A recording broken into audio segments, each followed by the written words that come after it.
Most wrestling fans that have been fans for a long period of time, most wrestling fans in the know to a certain degree, know how much better the wrestling business once was compared to its current state here in 2014. There's no question about that. And part of the reason we know that it was better is because of the fact you used to have options, you used to have choices, you used to have variety. If you got tired of one company, you could go to another. If you didn't like what this company was doing, you could go maybe to yet another. You had all of these options and all of these choices. Like when everybody wants to sit there and kiss the ass of the Attitude Era and talk about how it was the greatest thing since sliced bread. I think one thing that is forgotten a lot of times is there were a lot of people that were watching wrestling that didn't like the direction of the WWF and thought it was some of the most stupid, drizzling shit crap they had ever seen. But what did they have? They had the option to watch a WCW, or they had the option to watch an ECW. Before that, when WWF was kind of taking the place by storm in the 80s and really stomping out a lot of the other competition, especially in the southeastern portion of the United States, you still had the Mid-Atlantic territory with Jim Crockett Promotions. You had a second major, really viable wrestling company.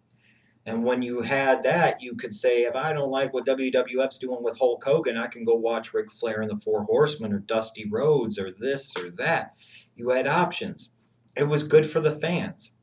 It was good for the boys and girls, the talents in the business, because they could practice their skills here. Then they could go here. And then they could go here. They could sit there and kind of almost keep it with that old territorial mindset of you don't have to overstay your welcome. You don't have to get overexposed. You can get to a certain point and then move on and go play to a fresh audience. All the while learning something from your experiences here and then being able to go and grow and do something else somewhere else. But you also had the options too for the boys and girls in the business. If you didn't like what was going on here in WWF, let's say, you could go to WCW. Maybe you had to go down to ECW. It created options. It created leverage. And I think also from the promoter standpoint, it was definitely the best thing all around. Yes, it might have artificially inflated the salaries of the talents, and it might have had some dire consequences long term.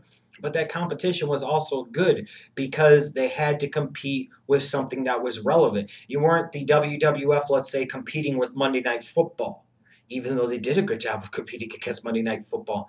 The reason they did, though, was because they had somebody in the similar field, the similar genre of entertainment in WCW pushing them and nipping at their heels, and in some cases leading the pack every step along the way. So from a fan standpoint, from the boys and girls, the talent standpoint, from the promotions and the promoters standpoint, it's better when there's not just one major company and everybody else is kind of second fiddle. And I think that's part of the reason why for so many years now, since WCW and ECW went under in 2001, fans have been desperately hoping for and searching for a second alternative, a real second alternative to the WWE, perhaps maybe potentially someday a future challenger to the WWE and their throne at the top.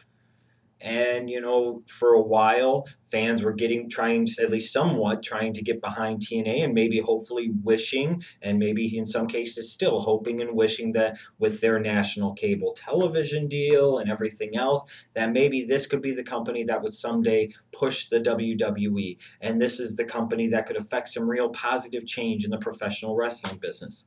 My company's been here around 12 years now. Youth is no longer excuse for the company. They just suck. And they are going on a downward spiral, make no mistake about it.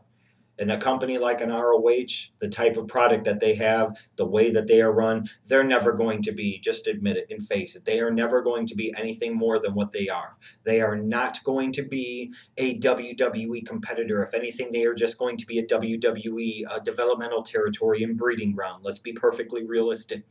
So fans are still hoping and still searching for that second real viable wrestling company. And then here comes along Jeff Jarrett with Global Force Wrestling.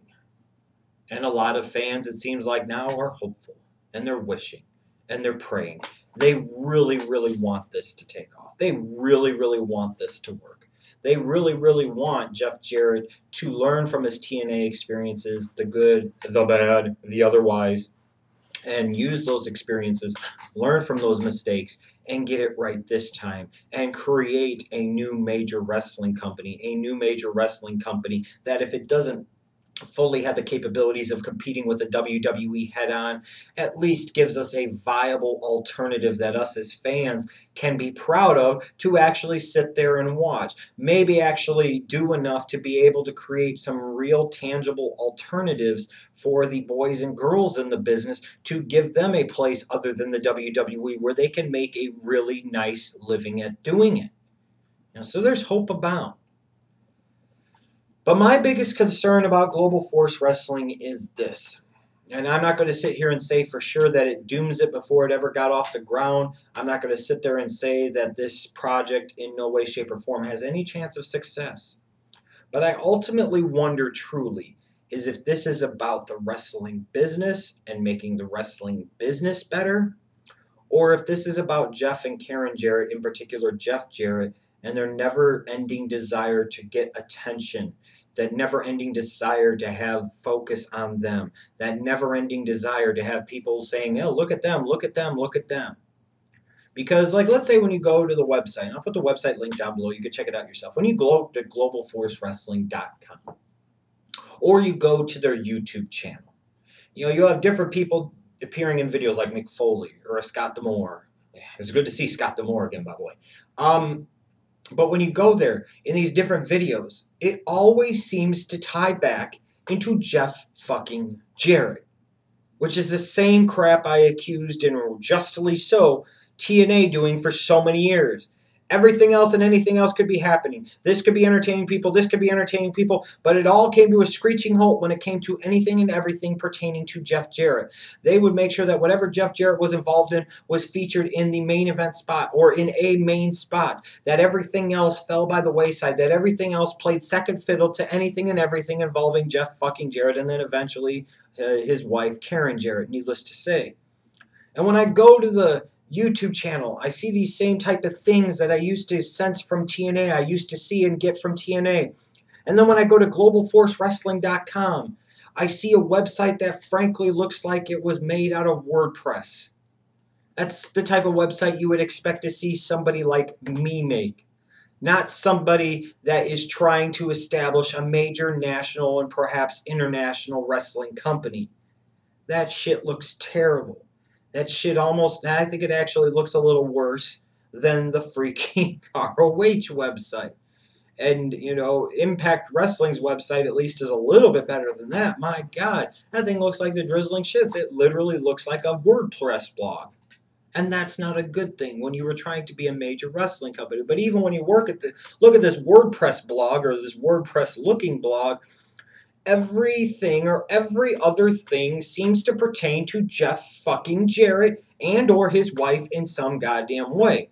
Here he is with the 25/7 production studio guy, and they're going to work together. Here's Herman Sadler, and they're going to be working together, and everything along the way ties back into and features Jeff fucking Jarrett in some damn way, which makes me very fearful for this company ultimately being about Jeff and Karen Jarrett getting their exposure. I don't know. I haven't looked. I haven't heard. When is this company actually going to start? Where is their television going to be? Where are they going to record their TV tapings? Where are they going to be doing their live events? What is the actual talent that is going to be on the roster? These are all things that I don't know. But when I go to globalforcewrestling.com, their freaking website, anything and everything always pertains and ties back into the founder, Jeff fucking Jarrett. So again, I'm really fearful that this is going to end up being just a waste of time as an independent promotion that is nothing more than an excuse for Jeff and Karen Jarrett to try and keep their name relevant and to try and keep them out there in the wrestling industry, so to speak, because they love that attention and they love the name recognition that says, hey, you're the guy that founded Global Force Wrestling, being the ultimate marks for themselves. That concerns me because there is a real market, I still think. Fans are looking for an alternative to the WWE. I think there are a lot of wrestling fans that turned away from wrestling over the years because they didn't like Vince and his product. That if you actually presented a product that would appeal to these people, the old WCW fans, the old ECW fans, you might actually have something.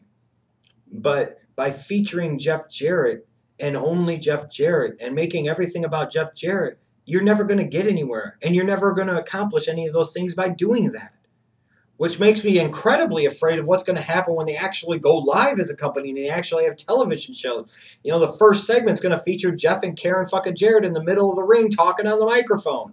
Then every freaking week it's going to be Jeff Jarrett making an appearance, and then Jeff Jarrett eventually is going to enter a feud, and eventually Jeff Jarrett's going to become the first world champion in Global Force Wrestling history.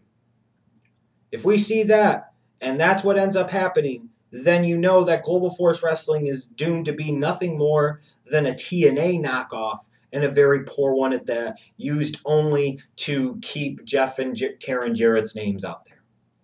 I hope I'm wrong, and I hope that Jeff understands that this isn't about him. I hope he also understands that his name is not that big of a deal. And I hope he understands that there really is truly a need for a second major American wrestling company. And that there is an appeal for that. There is a desire for that. There is a want for that. There is a need for that. But there is not an appeal, a desire, a want, or a need to see Jeff Jarrett pounded down our fucking throats, just like he used to be as the IC champion in the WWF, just like he used to be as the chosen one in WCW, just like how he was for all those years in TNA. You also know, too, that if Vince Russo in any way, shape, or form gets involved with this project, you know the score and you know what is really fucking up, period. Jeff Jarrett, I implore of you, I beg of you, from one man with a huge ego to another, for the good of everybody involved, for the talent that's going to be involved in this project, for the fans that are going to be involved with this project, for yourself and for your wife, and for the wrestling business as a whole. It's not about you. Put your ego on the back burner. Put yourself in the background and allow the things to shine that should shine, shine. Don't sit there and put all the shine and focus on you and your wife. Because if you do, this Global Force Wrestling will have been a tremendous waste of time and a tremendous disaster, and something that I will get to make fun of you for years to come. It's been a long time since I've been able to assume Jeff Jarrett position. I would like nothing more than to do it again, and I'm actually kind of afraid that I'm going to be able to once your Global Force Wrestling promotion actually gets underway. Please, Jeff Jarrett, do the right thing. Not the right thing for Jeff Jarrett. There is a clear difference between the two. I guess we'll just have to wait and see what you ultimately decide, huh?